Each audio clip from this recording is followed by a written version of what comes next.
I've noticed something happening among progressive Christians. You see, there's often this reaction to conservative Christianity that wants to turn it on its head.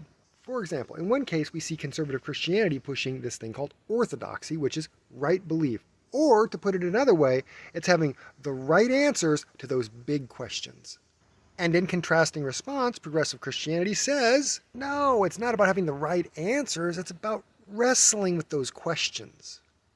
In fact, there's an entire video series out there called Living the Questions, in which we have a whole bunch of big name theologians and scholars getting together to introduce people to progressive Christianity. By the way, it is quite good and worth checking out. Anyway, in some sense, I do think that this kind of contrast is really good and really important. But here's where I struggle with it. If we aren't coming up with good answers to those big questions, then I'm not really convinced that we're actually wrestling with those questions. Because the fruit of the wrestling is found in those answers. So just sit and think about that for a moment.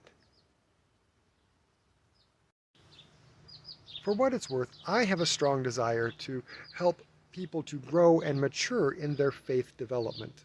So I definitely do not want to give the impression that the right answers are the most important thing. And I also don't want to give the impression that the wrestling is the most important thing.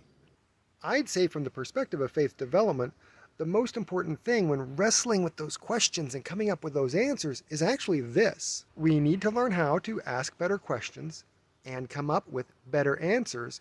And most importantly, this. Learning how to hold on to those questions and answers firmly enough so that they can guide us on our spiritual path, but gently enough so that they don't prevent us from seeing more truth than our current questions and answers can give us.